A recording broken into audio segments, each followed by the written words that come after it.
Close to 100 patients are evacuated following a fire at a nursing home. Today is Tuesday, May 21st, and this is 570 News on the Go, brought to you in part by NorthCentralPA.com. Mostly sunny today, a high in the mid-80s. Fire in an air conditioning unit forced the evacuation of close to 100 patients at the Jersey Shore Skilled Nursing and Rehabilitation Center on Thompson Street Monday morning. Officials confirmed the fire was caused by an exhaust fan in the air handler of an air conditioning unit on the roof that pushed a considerable amount of smoke throughout the third floor. The fire was contained to the unit and did not spread. One firefighter was treated at UPMC Williamsport for heat exhaustion. No other injuries were reported. By mid-afternoon, officials determined it was safe for the patients to return to their rooms. Williamsport police are investigating shots fired into a city business. Sometime Sunday night, bullets shattered the windows of the Shamrock Six-Pack and Grill at 752 West 4th Street. It's unknown if the gunman was aiming at the building or a person. An elderly man was seriously injured in a bicycle accident Monday evening in Newbury. The vehicle hit the cyclist at the foot of the West 3rd Street off-ramp of Route 15 North.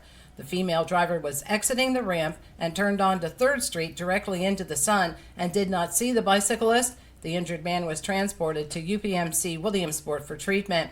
The accident occurred just 3 hours after an elderly man drove his car the wrong way on a one-way street and crashed into a retaining wall in the 2200 block of Newbury Street.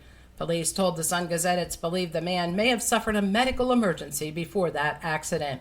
Police allege 21-year-old Christian Krishner of Watsontown refused to stop when a state trooper saw that he didn't have a license plate on his motorcycle and failed to use his turn signal in the area of West 3rd and Locust Streets in Williamsport. The trooper pursued Krishner onto 180, but ended his involvement after observing him weaving in and out of traffic at a high rate of speed. The trooper was able to identify him through other means, and Krishner has been charged with a felony count of fleeing, along with 5 summary violations. The former manager at Big Paving Rock in Montoursville is accused of stealing from the business. It's alleged 51-year-old Michael Neff of Lock Haven stole more than $14,000 to pay for a fishing trip. He reportedly sold in excess of 100 loads of asphalt millings to local contractors and kept the cash from the loads for himself. Senator John Fetterman was part of a bipartisan congressional delegation that traveled to the Caribbean to talk about the release of 5 Americans, including one from Pennsylvania. They are being detained for carrying small amounts of ammunition in their luggage and are facing 12 years in prison.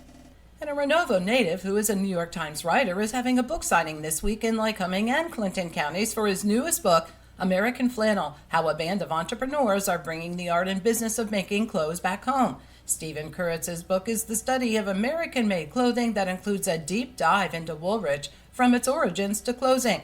Kuritz will be at the Renovo Library for a book signing on Thursday at 4, then again at the Auto Bookstore in downtown Williamsport on Saturday at 10.